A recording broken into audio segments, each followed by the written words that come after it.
ఆలోచిద్దాం, ఆశీర్వదిద్దాం. ఉమ్మడి నల్గొండ, ఖమ్మం, వరంగల్ పట్టభద్రుల ప్రశ్నించే గొంతు తీన్మార్ మల్లన్నకు మొదటి ప్రాధాన్యత ఓటు వేసి గెలిపిద్దాం. అందరికీ నమస్తే. నేను మీ కొమ్ముల ప్రవీణ్. ఈరోజు ముఖ్యంగా ఈ వీడియో చేయడానికి గల ఉద్దేశం ఏమిటంటే, ఇదే నెల 27న వరంగల్, ఖమ్మం, నల్గొండ పట్టభద్రుల ఉప ఎన్నిక జరగబోతా ఉంది. ఈ ఎన్నికల్లో దరిదాపుగా 52 మంది ఇండిపెండెంట్ అభ్యర్థితో కలిపి పోటీలో ఉన్నారు. ఇకపోతే Congress party, BRS party, BJP పార్టీకి వెళ్ళి కూడా పోటీదారులు ఉన్నారు. కాంగ్రెస్ పార్టీకి వెళ్ళి తీన్మార్ మల్లన్న గారు బరిలో నిలిచిండ్రు. తీన్మార్ మల్లన్న గారికే పట్టాభద్రులు పట్టం కట్టాలని చెప్పేసి కూడా మేము తెలియజేస్తా ఉన్నాం. తీన్మార్ మల్లన్న గారిని ఎందుకు చట్టసభలకు పంపించాలి అంటే, ప్రశ్నించే గొంతుగా 10 ఏళ్లుగా ప్రతిపక్షమై ఉండి కొట్లాడి తెలంగాణ రాష్ట్రంలో జరుగుతున్న అన్యాయాలని, అక్రమాలని గత 10 ఏళ్లుగా పరిపాలన చేసిన కల్వకుంట్ల కుటుంబ చేస్తున్న అన్యాయాలను, అక్రమాలని ఎండగట్టిన ఒకే ఒక వ్యక్తి తీన్మార్ మల్లన్న గారు. ఈ వరంగల్, ఖమ్మం, నల్గొండ పట్టభద్రులైన పట్టభద్రులారా, దయచేసి రేపు 27న జరగబోయే ఉప ఎన్నికల్లో మీ మొదటి ప్రాధాన్యత ఓటు తీన్మార్ మల్లన్న గారికి వేస్తేనే చట్టసభల్లో మీకోసం కొట్లాడే వ్యక్తి ఒకే ఒక్క వ్యక్తి తీన్మార్ మల్లన్న గారు. కాబట్టి మీరందరూ ఆలోచన చేయవలసిన అవసరం ఎంతైనా ఉంది. మీరు చూశారు, గత ప్రభుత్వం తీసుకొచ్చిన 46 జీవో కానీ, 317 జీవో కానీ, వీటిపైన మొదటిగా స్పందించింది ఒకే ఒక్క వ్యక్తి, అది తీన్మార్ మల్లన్న గారే. కాబట్టి నిరుద్యోగులైన పట్టభద్రులారా, ఉద్యోగస్తులైనటువంటి పట్టభద్రులారా, తెలంగాణ రాష్ట్రంలో ఉన్నటువంటి గ్రాడ్యుయేట్ పట్టభద్రులారా, దయచేసి రేపు 27న జరగబోయే ఓటు, మీ మొదటి ప్రాధాన్యత ఓటును మల్లన్న గారికి వేసి చట్టసభలకు పంపించే బాధ్యత మీ పైన ఉంది అని చెప్పేసి కూడా తెలియజేస్తూ ఉన్నా. ఇకపోతే ఈ ప్రచారంలో భాగంగా ఎమ్మెల్సీ ప్రచారంలో భాగంగా వరంగల్, ఖమ్మం, నల్గొండ పట్టభద్రుల ప్రచారంలో భాగంగా బీఆర్ఎస్ పార్టీ కూడా ప్రచారం చేస్తూ ఉంది.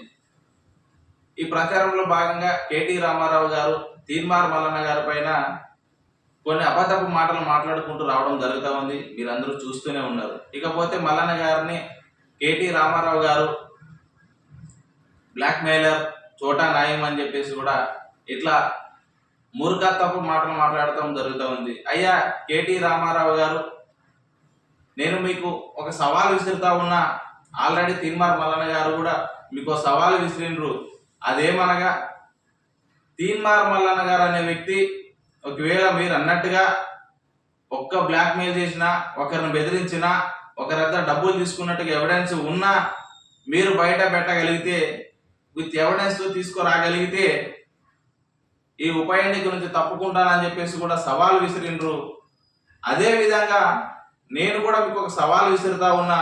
అదేమిటంటే, మీరు నిజంగా మీ వద్ద దమ్ము, ధైర్యం ఉండి మల్లన్న గారు చేసిన ఒక్క ఎవిడెన్స్ మీ దగ్గర ఏమైనా ఉంటే టెలికాస్ట్ చేసినా పర్లేదు, మా దగ్గరకు తీసుకొచ్చినా పర్లేదు, మీరు నిజంగా చూపించగలిగితే నేను తీన్మార్ మల్లన్న టీంలో జోగులాంబ గద్వాల జిల్లా కో-కన్వీనర్గా ఉన్న ఈ పదవికి, ఈ టీంకి రాజీనామా చేసి తప్పుకుంటానని చెప్పేసి కూడా మీకు నేను సవాల్ విసురుతా ఉన్నా.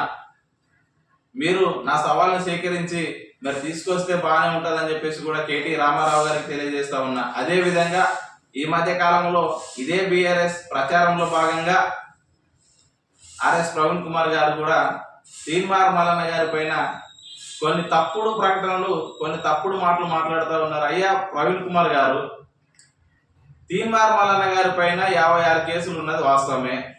ఆ 56 కేసులు పెట్టింది ఎవరు? మీరు ఇప్పుడు అయితే ఏ పార్టీలో ఉన్నారో బీఆర్ఎస్ పార్టీలో ఉన్న వ్యక్తి, ఆ అధినేత కేసీఆర్ గారు చేస్తున్న అన్యాయాలని, అక్రమాలను ఎదిరించినందుకే ఆ 56 కేసులు వచ్చావయ్యా. మీరు ఇంతకు ముందు బీఎస్పీ పార్టీలో ఉన్నప్పుడు ఒకసారి క్యూనిస్ కూడా రావడం జరిగింది. క్యూనిస్ లో కూడా మీరు మాట్లాడడం జరిగింది. తీన్మార్ పెట్టిన కేసులన్నీ తప్పుడు కేసులు అని చెప్పేసి కూడా మీరు మాట్లాడడం జరిగింది. అన్నగారు జైల్లో ఉన్నప్పుడు కూడా మీరు స్పందించడం జరిగింది. మరి అప్పుడు లేని కేసులు, అప్పుడు లేని అక్రమాలు, అప్పుడు లేని అన్యాయాల కేసులు ఇప్పుడు ఎట్లా వచ్చినాయని చెప్పేసి కూడా మిమ్మల్ని అడుగుతా ఉన్నాను. అయ్యా ప్రవీణ్ కుమార్ గారు, దయచేసి మీరు ఇలాంటి మాటలు మాట్లాడడం చాలా తగదు. మల్లన్న గారు లాంటి వ్యక్తిని పట్టుకొని మీరు మల్లన్న గారు వచ్చేసి అమ్మాయిల ఫోటోలు మార్ఫింగ్ చేసిర్రు అని చెప్పేసి, లేకపోతే బ్లాక్మెయిల్ చేసాడని చెప్పేసి, కత్తి పెట్టి బెదిరించాడని చెప్పేసి కొన్ని మాట్లాడుతూ ఉన్నారు. అవన్నీ కూడా తప్పుడు కేసులు అని చెప్పేసి కూడా మీకు తెలుసు. అయినా కూడా మీరు ఎలా మాట్లాడతారని చెప్పేసి కూడా మేము అడుగుతా ఉన్నాం. ఇకపోతే పట్టాభద్రులైన నిరుద్యోగులారా, 46 జీవో తీసుకొచ్చింది కేసీఆర్, 317 జీవో తీసుకొచ్చింది కేసీఆర్. ఉద్యోగస్తులకి 1వ తారీఖున జీతాలు వేయింది కేసీఆర్. మరి ఏం ముఖం పెట్టుకొని కూడా ఈ బీఆర్ఎస్ పార్టీ వాళ్ళు మిమ్మల్ని ఓట్లు అడగడానికి వస్తున్నారు, మాకైతే అర్థం కావట్లేదు. దయచేసి బీఆర్ఎస్ పార్టీని బాయ్కట్ చేయండి, లేకపోతే మళ్ళీ ప్రమాదంలో పడే అవకాశం ఉంది. ఇలాంటి దొంగలు కాకుండా నిజాయితీ పరులని చట్టసభలకు పంపిస్తే మీ గొంతుకే ప్రశ్నిస్తాడు. ఇకపోతే బీజేపీ విషయానికి వస్తే, బీజేపీ విషయం కూడా బరిలో ఉంది, బీజేపీ పార్టీ కూడా బరిలో ఉంది. ఇదే బీజేపీకి మనం ఓట్లేసి ఎన్నుకుంటే భారత రాజ్యాంగం అనే ఒక గ్రంథం, భారత రాజ్యాంగం ద్వారా నడుస్తున్న భారతదేశం ప్రమాదంలో పడే అవకాశం ఉంది.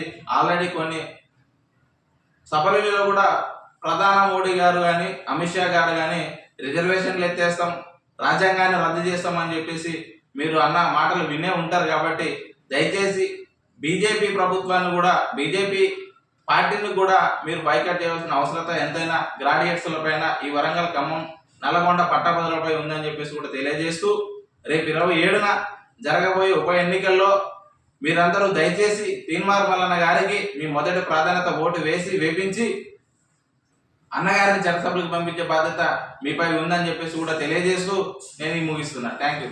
ఆలోచిద్దాం, ఆశీర్వదిద్దాం. ఉమ్మడి నల్గొండ, ఖమ్మం, వరంగల్ పట్టభద్రుల ప్రశ్నించే గొంతు తీన్మార్ మల్లన్నకు మొదటి ప్రాధాన్యత ఓటు వేసి గెలిపిద్దాం.